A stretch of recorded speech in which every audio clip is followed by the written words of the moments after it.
يا صباح الخيرات والبركات ورضا الرحمن عليكم يا حبايبي. ازيكم عاملين ايه؟ يا رب تكونوا بخير. ايه رأيكم في السرفيز الجميل دوت؟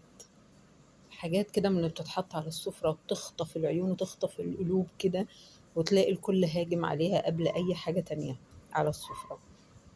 شاهي ولذيذ، وطريقته لذيذة جدا وجميلة وسهلة وسريع جدا في العمايل، مش بياخد وقت.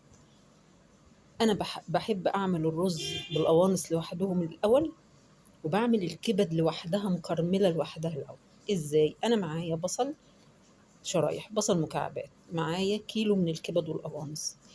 يعني هاخد القوانص لوحدها تبقى نص كيلو، والكبد لوحدها نص كيلو.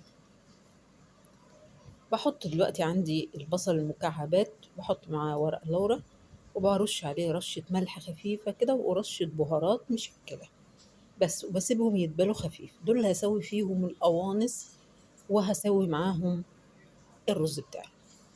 في طاسة تانية أنا حطيت شرايح البصل اللي أنا مقطعاها مع حتة زبدة حلوة كده، ببتدي بفككها مع بعضها كده. وهنا عندي أنا مبشرة الاتنين في وقت واحد عشان ما أخدش وقت، هي ما بتاخدش غير ساعة. الحلة دي بتطلع مظبوطة وجميلة، يعني ما بتكملش ساعة. انتوا عارفين طبعا الكبد ما بتستحملش، والقوانص يا دوب هي كوباية مية بتستوي. حطت لها هنا عندي ايه، كمون وكزبرة وبهارات مع ورق اللورا. انا مقطعه كل قنصايه ثلاث قطع. هنا البصل دوت معايا،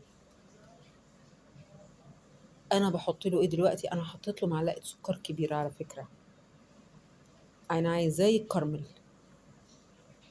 وهحط له كمان معلقه عسل اسود. هي هتطلع الكبده في منتهى الجمال، هتدوق ومفيش كبده بعد كده، يعني جميله جميله. ما تخافوش مش هتبقى مسكره ولا حاجه، لانها هنحيقها طبعا في الاخر، نحط لها ملحها وبهاراتها وفلفلها وكل حاجه. بصوا انا بنقل الكاميرا على طول على ديت عشان مباشر الاتنين في وقت واحد، بحيث انه كله يخلص مع بعضه. القوانص اهيت بتتشوح لغايه ما تنشف ميتها تماما، بنزل عليها بكوبايه ميه اهيت. هي هتستوي، يعني هي هتستوي في كوبايه الميه دي، بتاخد نص سوا وتكمل سواها مع الرز. بصوا البصل بقى لونه ايه بقى، بمنتهى الجمال، وطري ولا ناشف ولا اي حاجه، طري.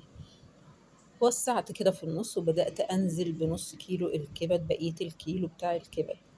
طبعا الكبد ديت والقوانص مغسولين طبعا زي ما انتم متعودين، انا بقول لكم بحط لها دايما الكيلو طبعا بحط له نص كوبايه لبن الاول للكبد. والقوانص بنقعهم كلهم مع بعض، بعد كده بمسكهم اشطفهم شطفه حلوه، وابتدي ايه، احط لهم دقيق وخل وليمون، واروح مغطساهم فيها ودقيق، واروح حطاهم في التلاجة اسيبهم ساعة. تطلعيهم ما شاء الله عليهم، لا فيهم ريحة زفارة، واللون فاتح بتاعهم جميل جدا. حتى انتم ملاحظين وانا بحط القوانص فاتحة جدا وبيضة، والكبد هكذا. بس الكبد هتغمق دلوقتي وهتاخد لون الكرملة، لان انا لما لقيتها طبعا بدأت تنشف حطيت نص كوباية مية عشان البصل يخرج لون الكرملة في قلب المية. كان في اللحظة دي بالذات كان النور قطع للأسف عليا، فوالله وقفت اولادي بكشافات الفيديو عشان اصور اللقطه دي وهي واضحه اهي قدامكم انها مش بنفس كم الاضاءه بتاع الفيديو. وقفوا صوروها لي كلها وانا بحط رز على القوانص وبحط الجزر. انا بشرت جزرايه كبيره كده حلوه، وحطيتها مع الرز والقوانص وورق اللورا والبهارات اللي انا حطيتها. بشوح بقى الرز كده تشويحة خفيفة، يعني مش هحمره، لا، يتشمع كله بالسمنة وبالزيت. أنا حاطة معلقتين زيت عشان يطلع مفلفل وجميل. بس كنت دلوقتي في الوقت دلوقتي أنا سخنت له مية، ما كانش عندي شوربة كفاية طبعا لأنه هيستوي مع القوانص لوحدها نزلت اللي فيها. بدأت أنا أقلب خلاص، وحطيت له ملحه وهو بيستوي، وغطيت عليه وسبته يستوي. كان عندي حبة زبيب وحبة فول سوداني، يا دوب حطيت لهم معلقة زبدة صغنونة خالص، وبدأت أشوحهم هما الاتنين مع بعض، أديهم تشويحة خفيفة كده بالسمنة. وادي الرز استوى اهوت، غرفته هو والقوانص. واضح طبعا شكله يفتح النفس لوحده والله. والكبد طبعا طلعت خدت لون البصل المكرمل لوحدها، تبقى دي طعم، والرز والقوانص طعم تاني خالص. اما نلخبطهم بقى على بعض، مش قادرة اقول لكم الطعم بصراحة، مش قادرة اوصفه لكم، يعني الطعم في منتهى الجمال. واي حد عنده اي مكسرات فاضلة من رمضان، ولو ان ما فيش طبعا فاضل من رمضان حاجة، لان الكل جاب السنة دي حاجات قليلة جدا بسبب الاسعار الجميلة اللي احنا فيها، فكله خلص مع رمضان. وربنا يرخي قوت المسلمين كلهم يا رب،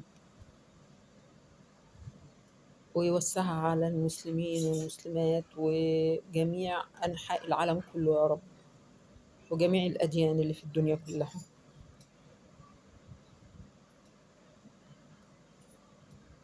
بوزع بس الكبدة كده على منظر السيرفيس كده، بيعمل منظر حلو، وتاخدي بقى من البصل والكبدة وتقلبي وتاكلي. وطبعا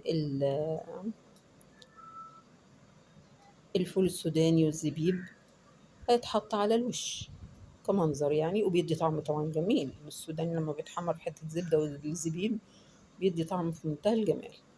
يا رب يكون الفيديو عجبكم، وتكون فكرة الرز بالكبد والقوانص فكرة جديدة، وكرملة الكبد لوحدها تعجبكم.